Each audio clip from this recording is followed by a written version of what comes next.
BJP কর্মীর বাবাকে হেনস্থার অভিযোগ, এ নিয়ে প্রচারে অগ্নিশর্মা অগ্নিমিত্রা। আগুন জ্বালিয়ে দেওয়ার হুঙ্কার, মেদিনীপুর স্তব্ধ করে দেওয়ারও হুঁশিয়ারি। পুলিশ সুপারকেও নিশানা করলেন মেদিনীপুরের বিজেপি প্রার্থী।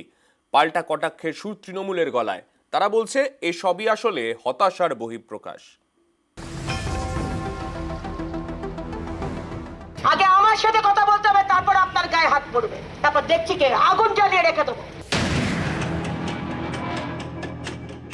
আসানসোল দক্ষিণের বিধায়ক অগ্নিমিত্রা পল, এবার তাকেই মেদিনীপুর লোকসভা আসনে প্রার্থী করেছে বিজেপি। বৃহস্পতিবার নারায়ণগড়ের খালিনাতে তিনি প্রচারে যান। সেখানে অগ্নিমিত্রা একেবারে অগ্নিশর্মা। আমি আছি, আমার সমর্থকদের গায়ে হাত দিলে, আমার কার্যকর্তাদের গায়ে হাত দিলে আমি স্তব্ধ করে রেখে দেবো নারায়ণগড়। কান খুলে শুনে নি টিএমসির নেতারা যারা আছেন। অভিযোগ, বুধবার বিজেপির এক কর্মীর বাবাকে হেনস্থা করেন স্থানীয় তৃণমূল বুথ সভাপতি সুশান্ত ধল। প্রাণনাশের হুমকিও দেওয়া হয় বলে অভিযোগ। বৃহস্পতিবার অগ্নিমিত্রা প্রচারে গেলে তার কাছে নালিশ জানানোই বিজেপি কর্মীর বাবা। এতেই অগ্নিমিত্রার অগ্নি হুমকি।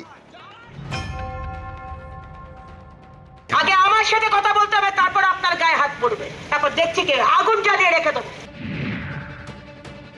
আমি এখান থেকে সাংসদ হচ্ছি, তারপর এই হারমাতগুলোর কি ব্যবস্থা করতে হয় আমার জানা আছে। যদি আঘাত আনে আমার কর্মী আর আমার সমর্থকদের ওপর, নারায়ণগড় আর মেদিনীপুরকে স্তব্ধ করে রেখে দেবো।